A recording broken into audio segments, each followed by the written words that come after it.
de la déglutition. Tout d'abord, on va commencer par la phonation. Mais le... Ça marche, hein? Okay. Alors la phonation, ça correspond à la voix. Hein. Il faut bien distinguer la voix de la parole. La voix, c'est les différents processus physiologiques et physiques qui permettent la vibration des cordes vocales.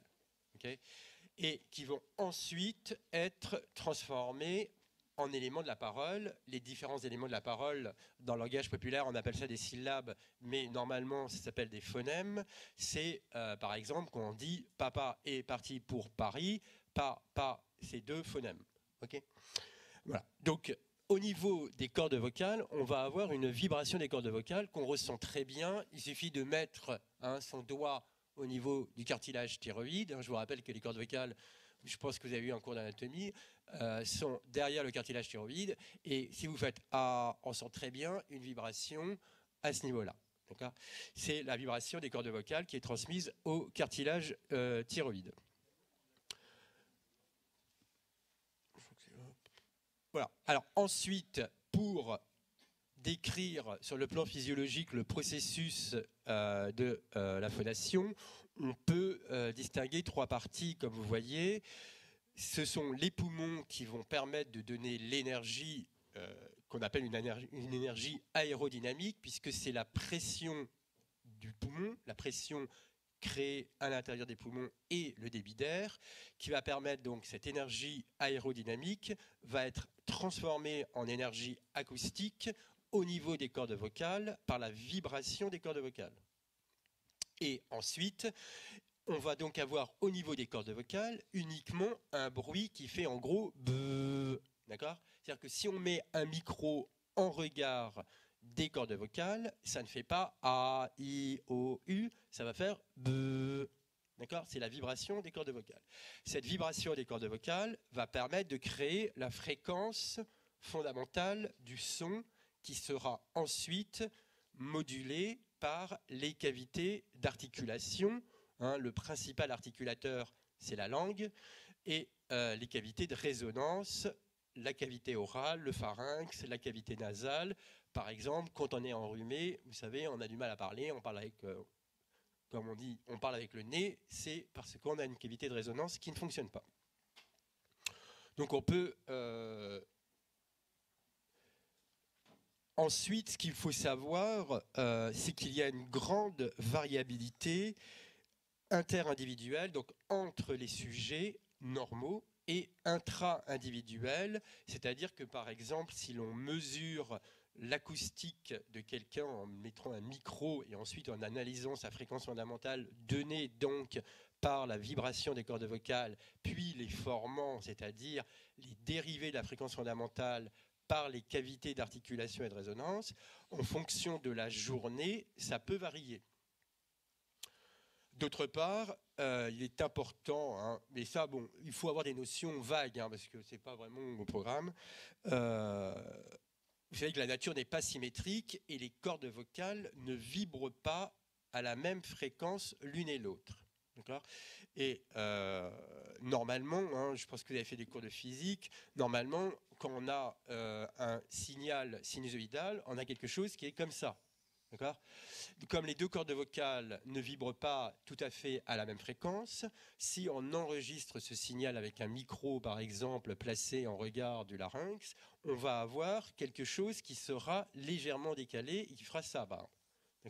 Et entre deux périodes, on n'aura pas la première période et la deuxième période ne seront pas égales. On aura à chaque fois un petit décalage qui va se produire par cette asymétrie de la nature. Raison pour laquelle, en pathologie notamment, on mesure cette variation et en gros, même dans une voix normale, elle est de l'ordre de 5%. Donc elle n'est pas du tout anodine. On n'a pas donc un signal pur. Un signal pur, c'est le diapason. Typiquement, c'est un diapason. Ça donne un bruit pur, un son pur. Mais dans la nature, il n'y a quasiment pas de son pur. Ensuite, c'est ce que j'ai marqué ici, il n'y a pas de modèle de larynx ou de vibration des cordes vocales réalisées par des ingénieurs. C'est très complexe et pour l'instant, malgré toutes les tentatives d'essais de modélisation par les ingénieurs, il n'y a pas de modèle.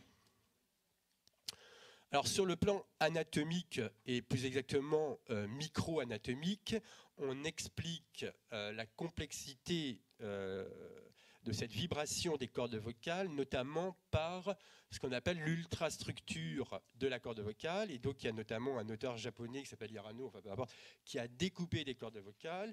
Et vous voyez, c'est ce que j'ai indiqué là. On peut de la superficie à la profondeur, on a la couche la plus superficielle, c'est l'épithélium malpighien. Je pense que vous avez vu ça en histo. Bon, c'est un épithélium malpighien qui est recouvert légèrement de mucus. Et c'est ce mucus qui va entraîner, notamment, qui va vibrer et qui va entraîner donc la production de la fréquence fondamentale. Et en pathologie, par exemple, quand on a une laryngite, on va avoir, mettons, trop de mucus qui vont empêcher une bonne vibration et donc on aura une voix enrouée. Ensuite, dans la couche la plus profonde, c'est le muscle vocal, qu'on appelle le muscle thyroarytinoïdien.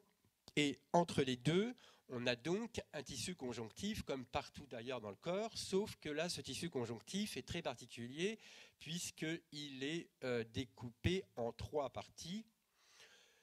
Ces 3 parties étant plus ou moins riches en fibres de collagène et d'élastine, et ce qui explique qu'on va avoir une vibration très particulière des cordes vocales. Donc on a une vibration des cordes vocales qui va se faire de haut en bas, d'avant en arrière, et en plus les cordes vocales s'ouvrent et se ferment. Donc on a une vibration dans les 3 sens, dans les 3 directions de l'espace. Et c'est cela que les ingénieurs n'arrivent pas à modéliser. Ensuite, si on veut faire un petit modèle physique de vibration des cordes vocales, en gros, c'est ce qu'on appelle la théorie aérodynamique myoélastique de la phonation. C'est un phénomène de Bernoulli que vous avez dû voir en physique ou en biophysique, je ne sais pas. Mais en fait, c'est un problème de pression et avec des forces de rappel et élastique qui va permettre de maintenir le processus. Je vais vous montrer une vidéo.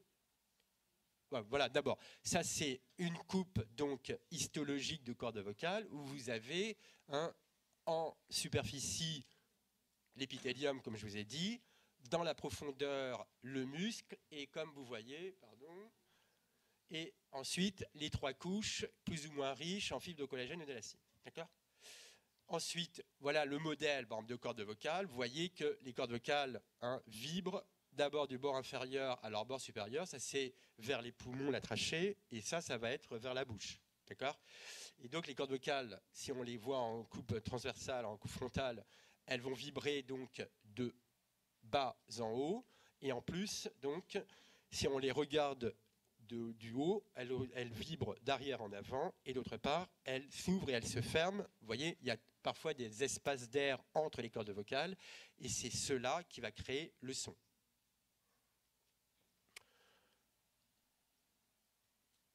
Alors, pour que tout cela fonctionne, bien évidemment, vous savez ça, il faut des muscles et des nerfs. En gros, mais je crois que vous avez eu un cours d'anatomie. En gros, on a ce qu'on appelle les muscles intrinsèques du larynx et les muscles extrinsèques. Les muscles extrinsèques, ce sont les muscles qui sont dans le cou, en gros, sont les muscles longitudinaux du cou qui servent en gros à élever et à abaisser le larynx. Par contre, les muscles intrinsèques sont beaucoup plus complexes.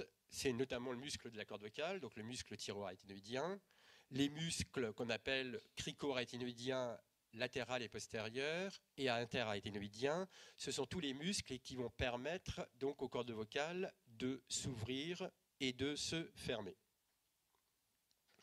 Alors, ce sont des muscles striés, mais non squelettiques, et d'autre part, ils sont caractérisés par ce qu'on appelle une multi-innervation. Vous savez que normalement, on a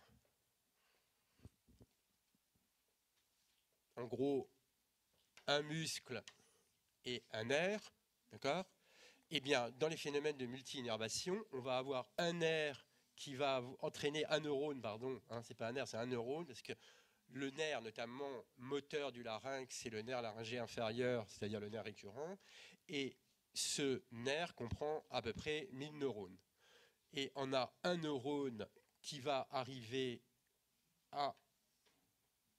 qui va se diviser en plusieurs branches pour la même fibre musculaire, voire même où le neurone qui va aller innerver deux ou plusieurs fibres musculaires. D'accord ? C'est un modèle quasi unique. L'autre modèle, c'est les muscles oculaires moteurs des yeux, d'accord ? Qui nous permet de faire bouger les yeux. Donc c'est une innervation très particulière et qui encore n'est pas connue dans sa totalité. Voilà, donc ça, je pense que vous avez des cours d'anatomie. Hein, c'est pour, bon, enfin, vous les verrez dans le PowerPoint.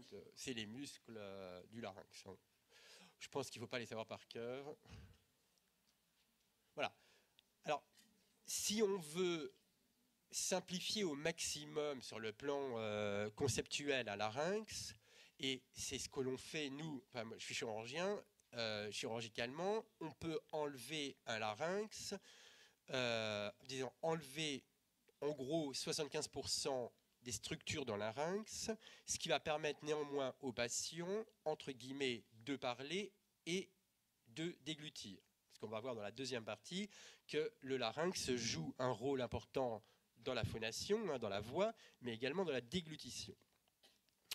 Et donc cette partie qui est fondamentale du larynx, c'est ce qui est exposé là sur la diapositive, c'est ce qu'on appelle l'articulation crico-aryténoïdienne. D'accord ? Le cartilage cricoïde, c'est celui-ci, hein, c'est la base du larynx, c'est le cartilage qui permet au larynx de rester ouvert et donc d'assurer le flux respiratoire. Si on enlève chez un patient la totalité du cartilage cricoïde, il ne peut plus respirer normalement par le nez ou par la bouche. Il faut lui faire une trachéotomie.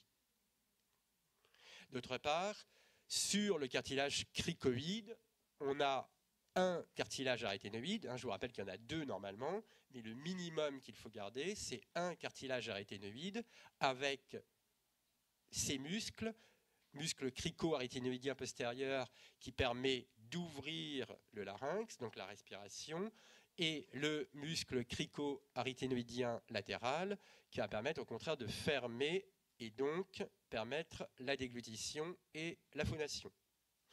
Et il faut que, d'autre part, l'innervation soit assurée pour que ça fonctionne, c'est-à-dire en bas, le nerf récurrent ou le nerf laryngé inférieur, hein, qui est une branche du 10, et en haut, le nerf laryngé supérieur. Alors, dans la plupart des bouquins et des polis, les gens disent, hein, vous savez, les deux 10 qui sortent de la base du crâne au niveau du trou déchiré postérieur, et globalement on dit que le nerf laryngé supérieur est le nerf sensitif du larynx, sauf pour le muscle cricothyroïdien, et que le nerf laryngé inférieur ou le récurrent est le nerf moteur du larynx, c'est-à-dire qu'il innerve tous les muscles du larynx, sauf le cricothyroïdien. Ça, c'est un peu une vue de l'esprit, parce qu'il y a des études, et la même chose donc, à droite et à gauche. En fait, il y a eu des études sur le plan micro-anatomique qui ont montré qu'il y avait beaucoup d'anastomoses entre les différents nerfs et des anastomoses croisées. Okay ? Sur le plan pathologique, c'est intéressant à savoir, c'est la raison par exemple pour laquelle lorsque quelqu'un a une paralysie récurrentielle, c'est-à-dire que soit il a été opéré de la thyroïde, hein, vous savez que le nerf récurrent passe derrière la thyroïde, et le chirurgien a lésé le nerf récurrent pendant l'intervention, eh bien, s'il a lésé le nerf ici, il va y avoir donc une paralysie des différents muscles du larynx, sauf du cricothyroïdien, mais néanmoins, en fonction des patients, on observe un fonctionnement différent du larynx. Ce qui explique, c'est l'un des modèles donc, de ce qu'on appelle donc l'innervation croisée du larynx, qui explique qu'aucun patient n'aura la même paralysie récurrentielle. Okay ?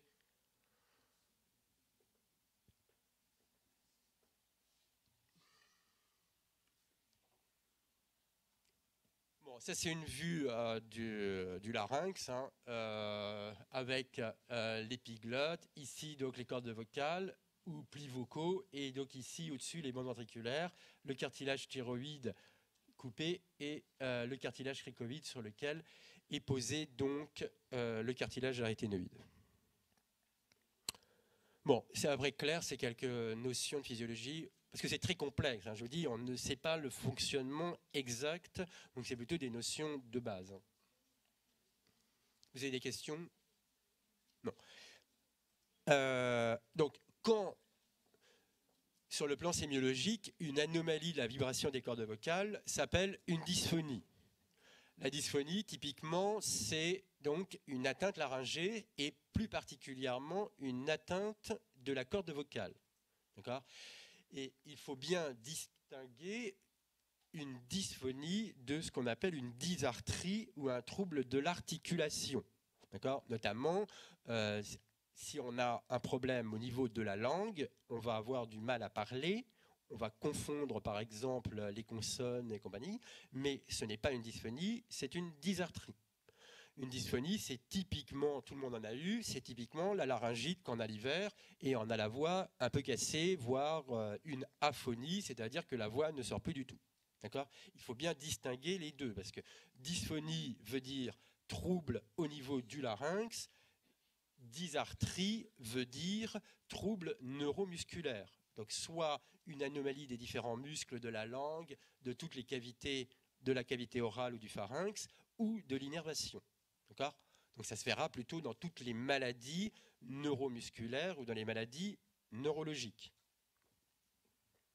Ça c'est important à distinguer. Alors comme signe sémiologique, donc le trouble de la voix qui s'appelle dysphonie, il peut être accompagné d'autres troubles, hein, une dysphagie. Dysphagie, c'est trouble de la déglutition, donc c'est une difficulté à déglutir. Dyspnée, c'est une difficulté à respirer. Enfin, on peut avoir des sensations de corps étranger, des picotements, des paresthésies. Paresthésie, ça veut dire en gros picotement en termes médicaux, donc qu'on cherchera. Ce qui est très important, et je pense que s'il y a une chose à retenir de ce cours sur le problème du larynx, c'est celui-là, c'est rechercher des facteurs de risque, surtout s'il s'agit plutôt d'un homme d'une cinquantaine d'années, et les facteurs de risque étant le tabac et l'alcool, parce que vous serez tous médecins un jour, et le principe surtout, c'est de détecter notamment le cancer du larynx à un stade précoce. Et toute donc dysphonie, donc voix cassée qui dure plus de 3 semaines, 1 mois, doit nécessiter un examen ORL par fibroscopie. On va avoir des exemples en vidéo. Et ça, c'est une nécessité, je dirais, très importante. Ça permet de détecter des tumeurs de faible volume. Or, il faut savoir qu'actuellement, 75% des patients, en fait, consultent à des stades tardifs, c'est-à-dire à des stades 3, 4. Hein, les stades 1 et 2 étant les premiers stades du cancer, les stades 3 et 4, les stades les plus tardifs, et donc le pronostic est bien évidemment beaucoup plus péjoratif. Donc, devant une dysphonie qui évolue depuis 3 semaines, 1 mois, l'obsession, c'est facteur de risque, cancer du larynx. Alors, comment on fait un examen clinique ORL? Donc, vous verrez, hein, parfois dans les polycopiés ou dans les bouquins, il est encore marqué qu'on utilise un miroir de Clar. Bon, ça se fait peut-être à la campagne, mais en général, en France, c'est moins vrai à l'étranger, mais en France, on utilise ce qu'on appelle une fibroscopie. Fibroscopie, donc ça c'est une colonne de fibroscopie. Le patient donc est assis sur le siège là, et donc ça c'est le fibroscope, le matériel permettant de voir par vidéo. Hein, là il y a l'écran et on va regarder à l'intérieur en passant par le nez, puis on va descendre. Ici vous avez voilà un fibroscope, donc ça cette partie est introduite dans l'appareil et ça le petit bout est introduit dans le nez du patient. et on glisse dans le nez, puis dans le cavum. Hein. Si on revient sur la coupe,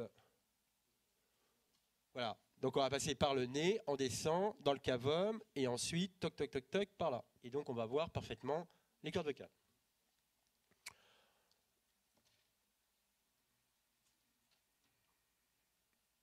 Voilà, donc il faut faire ce qu'on appelle une fibroscopie du larynx et éventuellement un enregistrement, ce qui permet de garder la vidéo et ensuite de pouvoir la comparer, surtout quand c'est par exemple un cancer. Le patient va rentrer dans un protocole thérapeutique qui peut durer plusieurs mois. On ne se souvient plus de son larynx aux différents temps du traitement. Donc ça peut être intéressant de les enregistrer. Il y a un examen clinique ORL complet, c'est notamment faire un examen des différentes paires crâniennes. Hein. On verra tout à l'heure aussi dans la déglutition le nombre important de nerfs qui jouent un rôle très important. Donc ça, on a vu. Ok. Donc ça, c'est une photo d'un larynx normal. Vous avez l'avant en haut avec donc l'épiglotte. En arrière, le plan prévertébral. Et donc, vous avez les deux cordes vocales qui apparaissent toujours blanches parce que, en fait, l'épithélium ayant moins d'1 millimètre d'épaisseur, ce que l'on voit à travers, c'est le ligament vocal, c'est-à-dire ces trois couches dont je vous expliquais tout à l'heure, de tissu conjonctif particuliers et notamment riches en fibres d'élastine qui apparaissent blanches. C'est la raison pour laquelle les cordes vocales apparaissent blanches. Donc ça, c'est les deux cordes vocales. Et derrière, vous avez les cartilages aryténoïdes. De chaque côté, donc ça, c'est le larynx qui va permettre de respirer et la vibration des cordes vocales va permettre la phonation. Et latéralement, on le reverra tout à l'heure dans la déglutition, vous avez ce qu'on appelle les sinus piriformes, par où vont glisser, en gros, c'est comme l'équivalent d'une gouttière, d'un entonnoir, les aliments. Et là, sur cette photo, vous avez la bouche de l'œsophage qui est ouverte, mais en général, elle est virtuelle, puisqu'il y a une pression très importante. On en parlera tout à l'heure dans la déglutition, mais au niveau de la bouche de l'œsophage, il y a ce qu'on appelle le sphincter supérieur de l'œsophage, et donc la bouche de l'œsophage est fermée tout le temps, sauf si on a une pathologie. Et elle ne va s'ouvrir que quand on avale, par exemple, la salive. Alors ça, c'est une vidéo. Comme c'est que ça, elle passe pas, donc il faut que je sorte.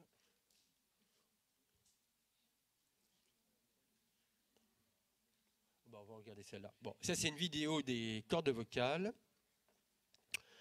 avec un instrument particulier qui s'appelle une stroboscopie qui permet donc de découper, si vous voulez, le mouvement des cordes vocales. Donc vous avez les deux cordes vocales et vous voyez que l'intérêt de la vidéo, c'est de voir surtout l'asymétrie dont je vous parlais. Les deux cordes vocales ne vibrent pas et ne sont pas strictement pareilles, ce qui explique que ce que l'on émet quand on fait A n'est pas un son pur. Ensuite, donc devant un patient qui se plaint de dysphonie, quel examen complémentaire faut-il réaliser? Donc la fibroscopie, que je vous ai montré tout à l'heure, fait partie de l'examen clinique. D'accord? Elle ne fait pas partie parce que souvent les externes et tout ça après confondent, mais la fibroscopie fait partie de l'examen clinique. Donc les examens complémentaires, il y en a essentiellement deux, avec, je vous dis, on verra ensuite quelques cas pathologiques, mais ce qu'il faut retenir essentiellement, c'est que devant toute dysphonie traînante depuis 3 semaines à un mois chez un adulte, il faut avant tout penser à un cancer du larynx. Et donc il y a deux examens importants à faire lorsque la fibroscopie montre un doute, c'est un scanner du larynx sur le plan de l'imagerie et ce que l'on appelle une endoscopie des voies aérodigestives supérieures, un VADA, c'est voies aérodigestives supérieures, qui va permettre, donc c'est un examen qui se fait sous anesthésie générale, qui va permettre d'observer par le chirurgien ORL la totalité de la muqueuse, de la cavité orale, de l'oropharynx, du larynx, voire de l'œsophage, et toute zone suspecte, comme le patient dort, sera biopsié pour avoir un examen histologique. Donc ça, c'est par exemple des scanners. Hein. Donc c'est un scanner avec, vous avez ici l'os hyoïde, d'accord, donc la partie haute du larynx, et dans la lumière, vous avez l'épiglotte. D'accord. Ici, on est descendu un petit peu, donc vous avez encore l'os hyoïde et l'épiglotte, et là, une coupe plus basse, vous avez le cartilage thyroïde, et ici, on n'est pas en regard encore des cordes vocales, on est juste au-dessus des cordes vocales, donc ce qu'on appelle les fausses cordes vocales. Ça vient de l'anglais, mais en français, on appelle ça bande ventriculaire. Voilà, ça c'est une endoscopie sous anesthésie générale. Donc vous voyez que le patient est intubé par les médecins anesthésistes, hein, il dort, et on va mettre des instruments qui vont nous permettre ensuite de rentrer des optiques par la cavité orale et d'observer le larynx. Voilà, donc ça, bon, je vais essayer de mettre la vidéo en route.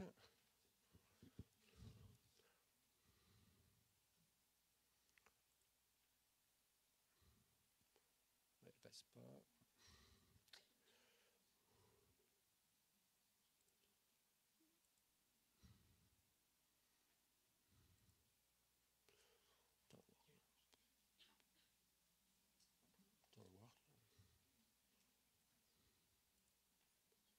C'est impossible de voir. Là.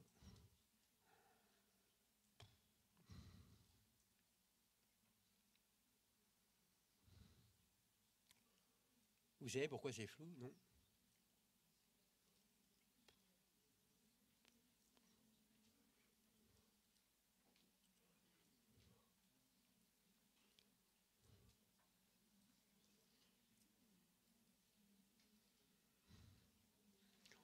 J'arrive pas à trouver.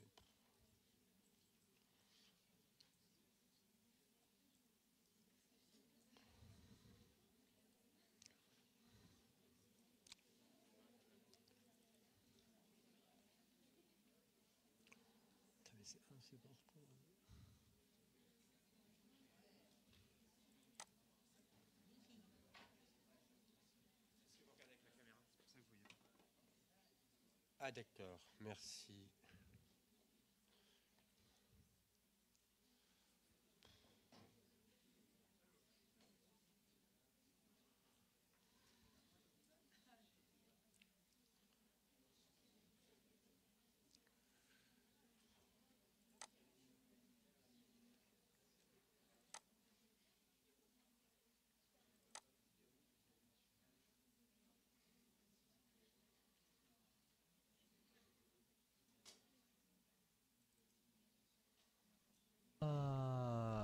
Voilà. Donc là, on voit, ça c'est en fibroscopie. D'accord. Donc c'est ce que l'on voit lors de l'examen clinique, pas lors de l'endoscopie. Hein. C'était lors la vidéo que je n'ai pas pu vous montrer tout à l'heure. Donc là, le patient, hein, vous voyez, il parle, respire, il est assis sur le siège qu'on a vu tout à l'heure. Donc on lui met le fibroscope par le nez et on va observer. Je vais la faire par.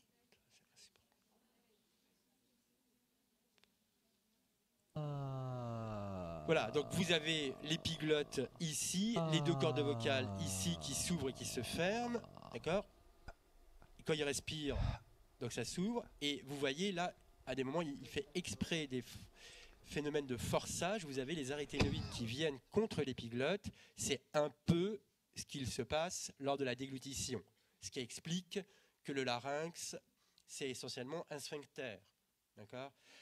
Le larynx, on est les seuls mammifères à parler, d'accord? Tous les mammifères ont un larynx. Le larynx sert à protéger les poumons des troubles de déglutition, d'accord? Donc c'est ce qu'expose cette vidéo. Et c'est la deuxième chose importante à mon avis à retenir, en dehors de dysphonie, cancer, c'est le larynx ne sert pas à parler, mais le larynx est un sphincter qui évite qu'on fasse des troubles de la déglutition. Parce qu'une fois sur deux, on avalerait notre salive de travers. Bon, je vais essayer de trouver l'autre vidéo.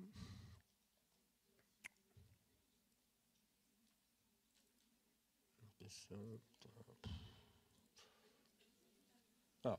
Donc ici, là, c'est le patient qu'on a vu qui dort. Et donc, on regarde avec des optiques. Vous voyez, les cordes vocales ne bougent plus. Le patient dort, n'est pas encore intubé. Et on voit là, par exemple, qu'il a quelques petites anomalies sur les cordes vocales. Hein. Ce sont des taches blanches. En médecine, on appelle ça des leucoplasies, qui sont souvent des états précancéreux. Là, on a franchi le plan des cordes vocales et on a vu la trachée. D'accord ? Donc là, le patient dort et ça permet de voir. Je vais la remettre. Et on voit donc parfaitement les cordes vocales. Hein. Je vous rappelle que chez un homme, elles font à peu près 18 mm et chez une femme, 15 mm. Donc c'est petit. Hein. Et là, avec des optiques et une caméra, on les voit en très gros. Ça permet d'observer parfaitement les cordes vocales de près. Donc c'est ça ce qu'on appelle une endoscopie. Et ensuite, hein, comme je vous rappelle, là, le patient est endormi, donc il ne respire pas. Donc ensuite, on va l'intuber et on va regarder ses cordes vocales de plus près. Et au besoin, donc, hein, les taches blanches, ce qu'on appelle leucoplasie, bien, on va faire des biopsies pour avoir ensuite un examen histologique.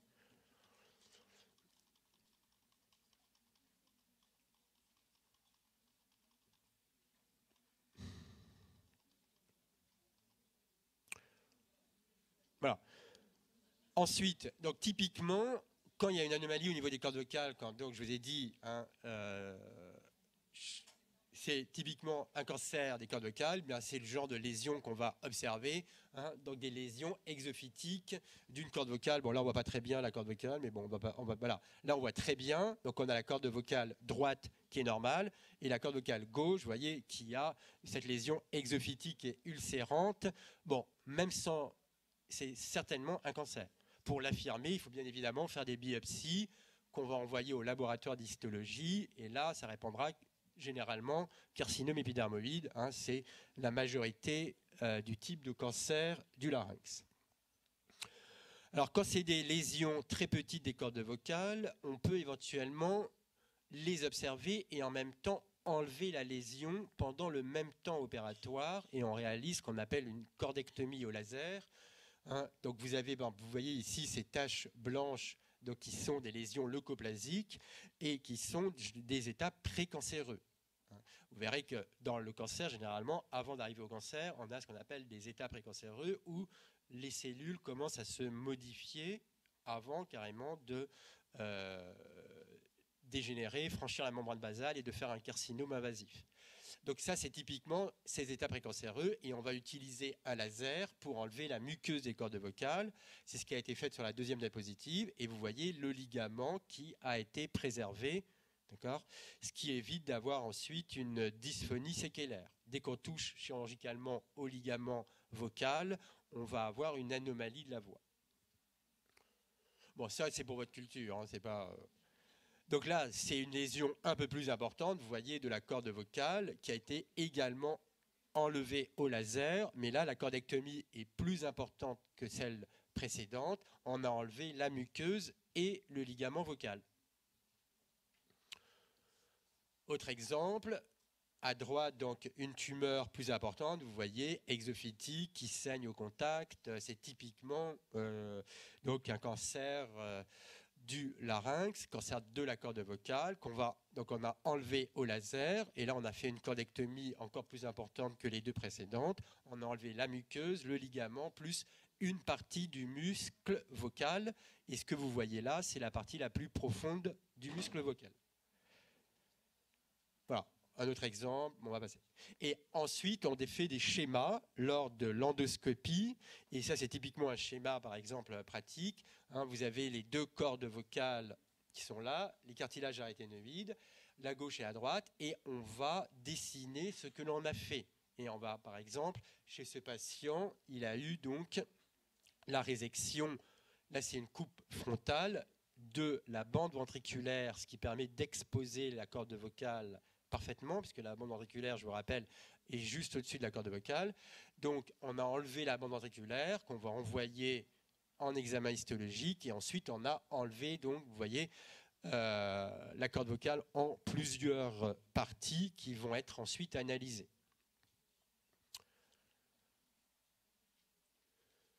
Donc, toute dysphonie, hein, j'insiste encore une fois, mais bon, je vous dis, c'est à mon avis la chose qu'il faut retenir. Chez un sujet plutôt masculin qui fume et qui boit de l'alcool, qui a 50 ans, doit faire évoquer avant tout un cancer du larynx. Mais bien évidemment, il y a d'autres causes de dysphonie. Hein, je vous ai dit, tout le monde a déjà eu des dysphonies, tout le monde a eu des laryngites virales ou ce genre de choses.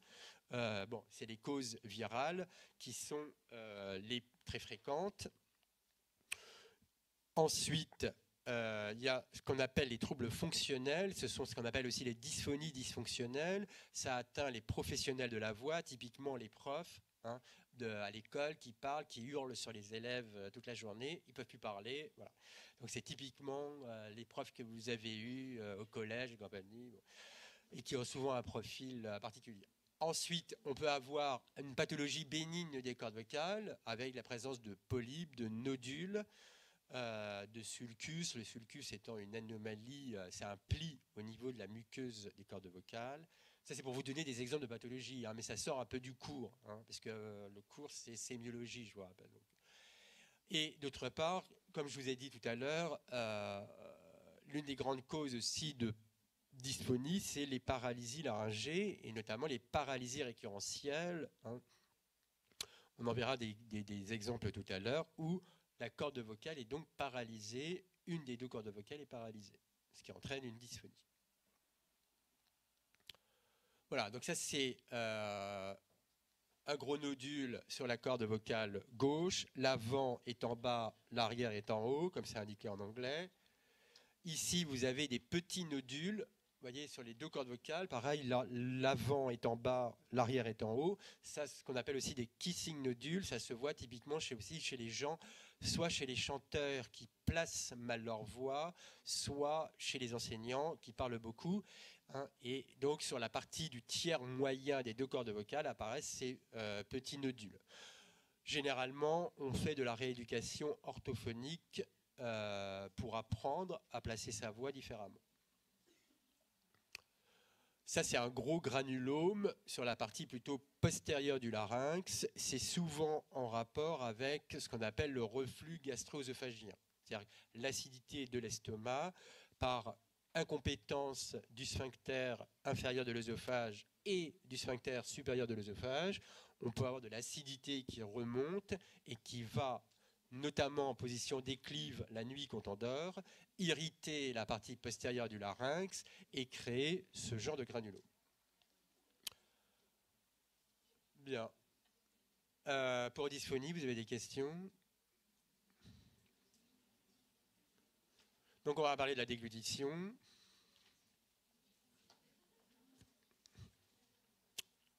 Donc tout d'abord, quelques mots de physiologie. Alors,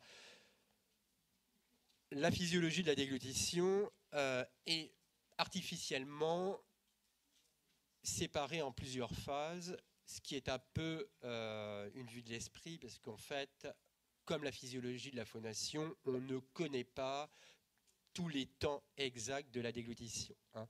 Quand on avale, en fait, c'est un phénomène très rapide. Hein. Vous prenez un verre d'eau, vous avalez.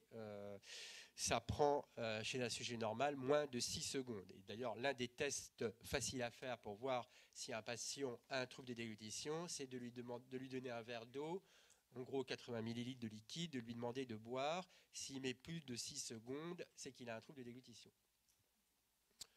Donc, les différentes phases de la déglutition. La première phase, c'est la phase orale, donc la phase de la cavité orale, où les aliments vont être préparés, notamment donc mastiqués avec les dents. Et donc, quelqu'un qui est édenté, par exemple, aura du mal à mastiquer et donc aura des troubles de déglutition. Donc, il va y avoir la préparation de ce qu'on appelle le bolus alimentaire. Le bolus alimentaire étant donc les aliments que l'on va avoir dans la bouche. Et le rôle de la salive pour préparer ce bolus alimentaire. Et la salive, comme vous le savez, a un rôle également dans le début de la digestion des glucides. Alors, toute cette phase, vous voyez que généralement c'est rapide, ça dure 1 seconde, et elle est volontaire. Hein. On se rend très parfaitement compte quand on commence à mastiquer de ce qui se passe. Alors qu'après, toutes les autres phases seront automatiques. dès que les aliments touchent la partie postérieure de la langue, hein, où il y a les papilles qui séparent la langue mobile de la base de la langue, la déglutition n'est plus contrôlable. C'est plus qu'un phénomène réflexe. Alors d'autre part, vous voyez, ce qui est important à noter surtout, c'est le nombre de nerfs importants qui jouent un rôle dans la déglutition. Alors je ne pense pas qu'on vous demandera de citer tous les nerfs les uns après les autres, mais il est très important, à mon avis, d'être, en tant que médecin, parfaitement conscient du nombre de nerfs importants qui jouent un rôle dans la déglutition, dans les différentes phases, ce qui explique notamment que chez les personnes âgées, hein, comme vous le savez, les personnes âgées ont souvent des déficits neurologiques, et bien ils vont souvent avoir des troubles de la déglutition. Donc après cette première phase, on va avoir la déglutition qui va devenir complètement réflexe. Et c'est ce qu'on appelle la phase pharyngo-laryngo-œsophagienne. Donc la zone gâchette, ce qui va entraîner ce réflexe, est le plus souvent située donc la partie postérieure de la langue, donc cette région. Hein, donc je vous dis en arrière du V lingual, ou parfois au niveau de la paroi postérieure du pharynx. Et donc dès que le bolus alimentaire touche l'une ou l'autre des deux zones, la déglutition devient réflexe. Et là, cette phase pharyngo-laryngo-œsophagienne est très complexe, c'est la phase la moins connue de la déglutition. Il va se passer plusieurs mécanismes. Alors d'une part, c'est très rapide, parce qu'elle dure en gros 1 seconde, et pendant cette seconde, il va se passer plein de choses. D'une part, la personne va s'arrêter de respirer. Il y a une inhibition respiratoire qui est réflexe et qui est corticale.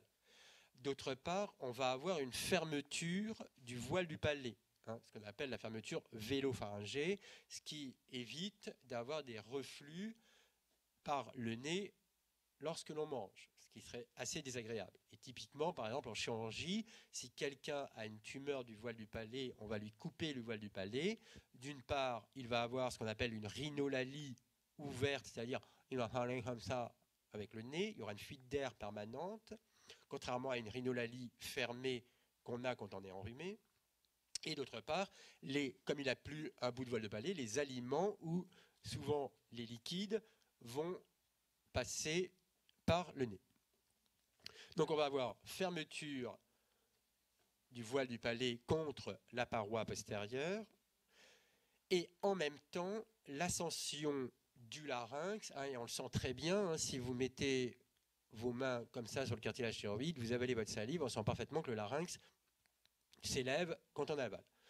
Et d'autre part, comme je vous ai dit tout à l'heure, et comme la vidéo vous l'a montré, fermeture du larynx et rôle sphinctérien du larynx. D'accord ? Et d'ailleurs, à cet effet, je vous ai dit, hein, parmi les mammifères, l'homme est le seul à parler, à avoir une phonation, mais les animaux, vous savez, sont nés, enfin, la vie est née dans l'eau, et donc les premiers, on observe l'apparition d'un néosphincter chez des animaux, chez les premiers batraciens, et ce sphincter ne servant qu'à séparer la voie aérienne de la voie digestive, d'accord, pour éviter de faire des fausses routes. Parce que de faire des fausses routes, bon, quand on en fait une, c'est pas très grave, mais quand on fait beaucoup de fausses routes, on fait des pneumopathies, c'est-à-dire des infections du poumon, et ça met la vie du sujet en cause. C'est réanimation. Voilà. Donc ensuite, on va donc avoir une élévation donc du larynx, fermeture du larynx et bascule de l'épiglotte. Alors souvent dans les livres, on explique que c'est la bascule de l'épiglotte qui fait tout le mécanisme de la déglutition. Comme l'épiglotte, normalement, elle est comme ça et elle basculerait, ça ferait un toboggan et les aliments glissent dessus. Non, c'est une vision de l'esprit, mais il y a effectivement une bascule de l'épiglotte, mais ce n'est pas cette bascule de l'épiglotte qui permet de réaliser une déglutition sans fausse route. À titre d'exemple, si un patient a une petite tumeur de l'épiglotte et qu'on lui coupe l'épiglotte, il pourra très bien manger parce que les autres mécanismes de la déglutition seront encore présents. Donc là, vous voyez, hein, je vous ai indiqué les nerfs. Il y a également beaucoup de paires crâniennes qui jouent un rôle fondamental. Hein.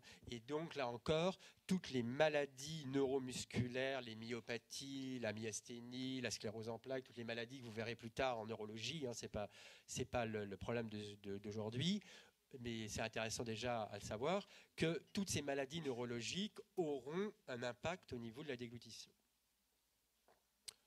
Enfin, il va y avoir une onde péristaltique hein, qui va se mettre en place dès le pharynx, puis au niveau de l'œsophage. Et on parle aussi de clairance. Hein. Je ne sais pas si vous avez fait déjà la physiologie rénale où on parle de clairance rénale. On peut également parler de clairance pharyngée, c'est-à-dire qu'on a une onde péristaltique de l'ordre de 14 cm/s en gros, qui permet en fait aux aliments d'avancer. Ce n'est pas la gravité qui nous fait avaler. Ce n'est pas la pomme de Newton. On avale grâce à cette onde péristaltique. Ensuite, on arrive à ce qu'on appelle le sphincter de l'œsophage, sphincter supérieur de l'œsophage. Hein.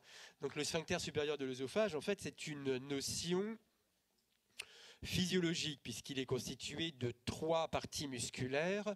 D'une part, le muscle cricopharyngien, d'autre part, la partie inférieure du muscle constricteur inférieur du pharynx et d'autre part de la partie supérieure de la musculature de l'œsophage. Enfin, à mon avis, vous n'avez pas besoin de savoir tout ça, mais sachez que c'est complexe et que le sphincter supérieur de l'œsophage, c'est une zone de haute pression. Hein, tout à l'heure, je vous l'ai dit, normalement, la bouche de l'œsophage est toujours fermée, liée à cette zone de haute pression. Et il n'y a que lors de la déglutition que ça va s'ouvrir et que le péristaltisme va jouer un rôle, et donc les aliments vont poursuivre, le bolus alimentaire va poursuivre son chemin. Et enfin, on a la phase œsophagienne qui est plus longue, hein, vous voyez, ça va jusqu'à 20 secondes, du sphincter supérieur de l'œsophage jusqu'à l'estomac, où là c'est pareil, hein, ce n'est pas la pesanteur qui font tomber les aliments dans l'estomac, c'est ces ondes péristaltiques qui vont permettre la progression du bolus alimentaire. Et on aura également une relaxation du sphincter inférieur de l'œsophage et ensuite les aliments donc arrivent à l'estomac. Ça vous semble à peu près clair, hein, mais ce qu'il faut retenir surtout, c'est qu'il y a plusieurs phases, que c'est complexe et que l'innervation est complexe et qu'il y a plusieurs nerfs en cause. Ensuite, donc la sémiologie et l'interrogation. Donc, au niveau de la déglutition, vous allez voir, il y a beaucoup d'examens complémentaires éventuellement qu'on peut faire, mais vous allez apprendre que la médecine coûte cher et qu'il faut éviter de faire des examens complémentaires aux patients à tort et à travers, et que sur le plan sémiologique et l'interrogatoire du patient, de sa famille, est fondamental pour savoir ce qu'il se passe, et d'autre part, dans la déglutition, il est fondamental de le regarder manger et boire. En sachant qu'il est plus difficile de boire que de manger, hein, et même nous, quand un sujet normal, ça nous arrive, si on boit trop vite un verre d'eau, de faire quelquefois des fausses routes, alors normalement, à l'alimentation, c'est tout à fait exceptionnel. Si vous faites des fausses routes, il faut consulter. Ensuite, donc on regarde le patient manger avec des consistances différentes. Donc, normalement, par exemple, un verre d'eau, des crèmes, et il y a une consistance aussi intéressante sur le plan clinique pour regarder un patient déglutir, c'est les chamallows.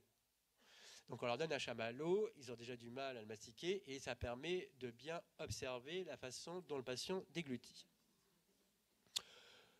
D'autre part, avant de faire des examens complémentaires sophistiqués et coûteux, on fait un examen clinique et essentiellement basé sur les paires crâniennes. Vous avez vu le nombre de nerfs important en cause, donc il va falloir voir la motricité et la sensibilité de la langue, par exemple. Donc on va demander aux patients, la motricité de la langue, c'est les 12. Donc on va demander aux patients de tirer la langue à droite ou à gauche. s'il n'arrive pas à tirer la langue, c'est qu'il a 2,12. S'il n'arrive pas à tirer la langue d'un côté et qu'en plus la moitié de la langue est un peu atrophique par rapport à l'autre côté, c'est qu'il y a un des deux nerfs du côté atrophique qui est paralysé. Et on va avoir ainsi plein d'informations en observant et en faisant un examen clinique correct. Et d'autre part, l'analyse du carrefour pharyngo-laryngé, c'est ce qu'on a vu en vidéo, quand on voit le larynx fermé, voir donc justement ce rôle sphinctérien du larynx qui est très important. Voilà. Alors sur le plan sémiologique, tout à l'heure on a vu la dysphonie, là la dysphagie c'est un peu pareil, c'est-à-dire que d'avoir des difficultés à déglutir ces dysphagies, ça peut être accompagné d'une dysphonie, d'une dyspnée, ça peut être accompagné de fausses routes. D'autre part, ça peut être accompagné d'otalgie, et d'ailleurs c'est un signe important à noter, parce que souvent, aux urgences, ou peu importe, les médecins pensent que quand un patient a mal à l'oreille, il a une otite, alors qu'on peut très bien avoir une anomalie pharyngo-laryngée, et notamment un cancer, donc il faut se méfier. Donc l'otalgie est un signe important, et d'autre part, bien évidemment, si on fait des fausses routes, on peut tousser et avoir des anomalies respiratoires. Au niveau des examens complémentaires, donc le plus important, certainement actuellement, ça peut changer dans les années à venir, mais actuellement et en France, parce que dans les pays du tiers-monde, ce n'est pas vrai, c'est de faire ce qu'on appelle une fibroscopie de la déglutition, c'est-à-dire faire exactement avec le même appareil que tout à l'heure, la colonne et compagnie, où on va mettre donc le fibroscope par le nez du patient et observer le larynx et le pharynx, et en même temps on va lui demander soit d'avaler un chamallow, soit de boire, et généralement on met du bleu de méthylène, ça permet de parfaitement observer le liquide ou le chamallow coloré. Et on voit parfaitement lors de la déglutition si par exemple du bleu est passé par le larynx, ce qui signale une fausse route. Parce que chez quelqu'un de normal comme vous et moi, si on a une fausse route, on s'en aperçoit parce qu'on a des réflexes de tout. Mais chez un patient qui a des troubles neurologiques majeurs, si le larynx et la trachée est dénervé, il peut très bien avoir des fausses routes sans aucun réflexe et ne pas s'apercevoir de faire de fausses routes. Donc la fibroscopie de la déglutition, on en reparlera tout à l'heure avec des diapositives. Donc c'est l'examen le plus important. L'intérêt également, c'est que c'est un examen qui peut être fait au lit du patient. Par exemple, un patient a eu un accident de voiture, il a eu un séjour prolongé en réanimation suite à un coma, peu importe. Il a des difficultés à déglutir. Les réanimateurs nous appellent en disant il n'arrive pas à manger, que se passe-t-il? On peut très bien déplacer la colonne que je vous ai montrée en réanimation, lui faire manger des chamallows et voir ce qui se passe. Alors qu'il y a d'autres examens qui sont plus difficiles à faire chez un patient dans un lit. Ensuite, le deuxième examen, c'est l'endoscopie, exactement la même, l'endoscopie des voies aérodigestives supérieures, comme pour le larynx tout à l'heure, plus une endoscopie ou une fibroscopie de l'œsophage. D'accord ? Parce que là encore, d'une façon, la chose la plus importante, chez un patient qui a une cinquantaine d'années, qui a des facteurs de risque alcoolo-tabagiques, la plus importante des choses à éliminer est un cancer, non plus du larynx, mais plutôt des sinus piriformes ou de la bouche de l'œsophage. Vous savez sans doute, mais en France, on détient le record des cancers dits ORL. Les gens fument trop et boivent trop d'alcool. Enfin, c'est moins vrai maintenant avec l'ouverture des pays de l'Est et les gens en Russie également boivent beaucoup. Mais en France, on détient là des records mondiaux. Ensuite, on a deux examens dont on parlera rapidement, mais qui ont relativement peu d'utilité, bien qu'ils soient prescrits très fréquemment. C'est la manométrie qui va permettre d'étudier notamment la pression. Je vous ai dit qu'au niveau du sphincter supérieur de l'œsophage, c'est une zone à haute pression. Et donc par manométrie, en mettant une sonde par le nez qui descend dans l'œsophage, ça permet de mesurer à différentes hauteurs la pression qui règne. Et enfin, le transit pharyngo-œsophagien, où là, c'est un examen radiologique et dont l'indication n'est intéressante que dans une pathologie. Donc de la fibroscopie de la déglutition en pratique,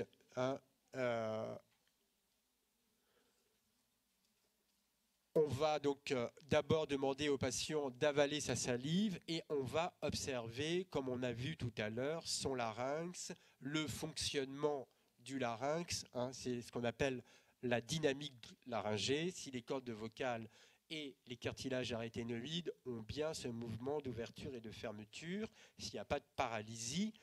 Et d'autre part, on va voir s'il y a une possibilité ou pas de passer le plan glottique. Chez un sujet normal, on ne peut pas passer le plan glottique. Le sujet a un réflexe, il a une sensation d'étouffement direct. Si on peut le passer, c'est qu'il y a un problème d'innervation. Ensuite, on va donc d'abord lui demander de déglutir sa salive, puis ce qu'on appelle la déglutition sèche, et on va observer avec le fibroscope ce qu'il se passe au niveau de la base de la langue, du pharynx, du larynx, et ensuite on va, notamment, on peut voir, je crois que j'ai des vidéos, l'existence de stase, ce qui signe un problème, soit mécanique, soit d'innervation. Et enfin, on va utiliser des aliments de textures différentes, comme je vous ai dit, et on finira par la boisson, puisque c'est à la boisson qu'on aura le plus de risques d'avoir de fausses routes et d'anomalies. Donc, c'est ce que je vous disais, ça peut être fait au lit du patient. D'autre part, on peut faire un enregistrement, et donc un patient qui va avoir, mettons, une maladie neurodégénérative, on peut observer à des séquences différentes les différents enregistrements pour voir l'utilité ou pas d'un traitement. Ça, c'est une vidéo. Elle va peut-être passer. Donc ça, ce sont des fibroscopies de la déglutition. Vous avalez. Bon, ça passe pas.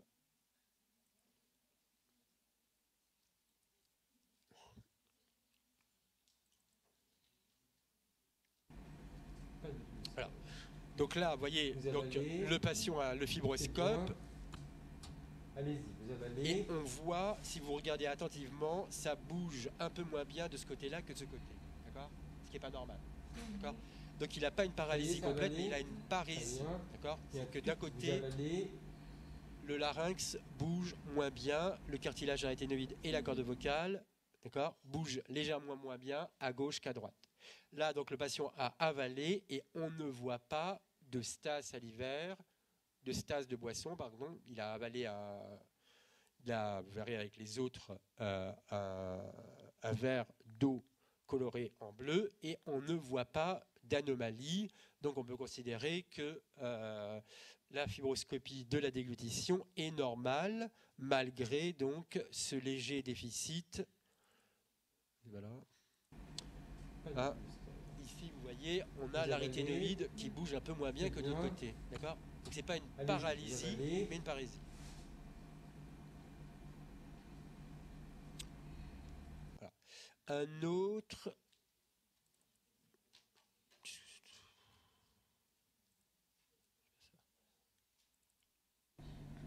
Voilà, alors ça c'est beaucoup plus important, puisque vous voyez que le patient est complètement encombré par sa salive et le liquide bleu, voyez, qui stagne au niveau du pharynx et qui rentre dans le larynx, ce qui est vraiment pathologique.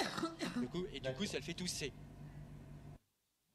D'accord ? Donc là, typiquement, c'est des fausses routes, parce qu'on peut avoir, d'autre part, on peut mais ça c'est un peu en dehors du cours, ce qu'on peut voir également ici, c'est qu'on peut avoir deux types de fausses routes, soit des fausses routes primaires, c'est-à-dire que quand le patient boit, paf, ça tombe directement dans le larynx, soit des fausses routes secondaires comme là, c'est-à-dire que d'abord ça s'accumule dans le pharynx et après que ça déborde dans le larynx. D'accord ? Enfin, ça c'est pour... Voilà, on va retourner...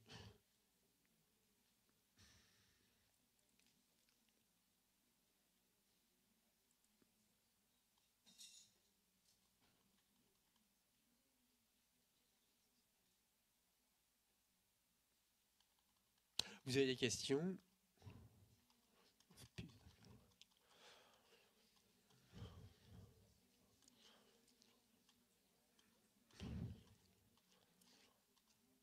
Voilà. Donc la fibroscopie de la déglutition, hein, s'il faut retenir une chose pour la déglutition aujourd'hui, comme examen complémentaire, c'est celui-là. Le plus important, la fibroscopie de la déglutition.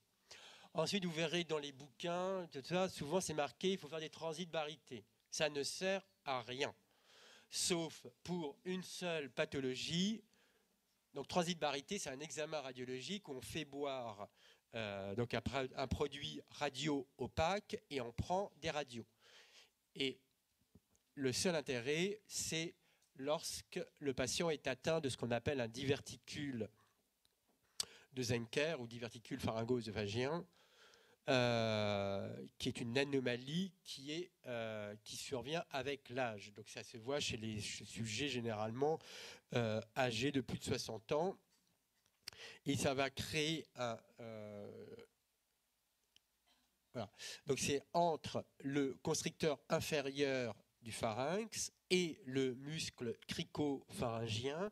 Il existe une petite zone en regard de C6, donc de la 6e vertèbre cervicale, une petite déhiscence où la muqueuse va faire une petite poche. D'accord ? On va voir le transit, mais en pratique, l'œsophage normalement est comme ça, et donc ça va faire ensuite une petite poche comme ça. Okay ? C'est ça qu'on appelle un diverticule pharyngo-œsophagien. Et donc le patient, quand il est atteint de ce genre de trouble, il va avoir souvent des troubles à déglutir et d'autre part, il va avoir des épisodes de régurgitation parce que quand il mange, par exemple, des cacahuètes, eh ben, il va y avoir des cacahuètes qui vont se mettre là et puis 15 minutes après l'apéro, pof, elles vont ressortir par la bouche. Donc ça s'appelle des régurgitations. Et donc c'est typique d'un diverticule de Zenker. Voilà, donc là vous avez des transits barytés avec le produit radio opaque qui a été dégluti par le patient et vous voyez bien donc cette poche. Ici on voit parfaitement donc l'œsophage qui est normal et cette poche que je vous ai dessinée et qui s'appelle le diverticule de Zenker. Donc le transit baryté n'a l'intérêt que dans cette pathologie.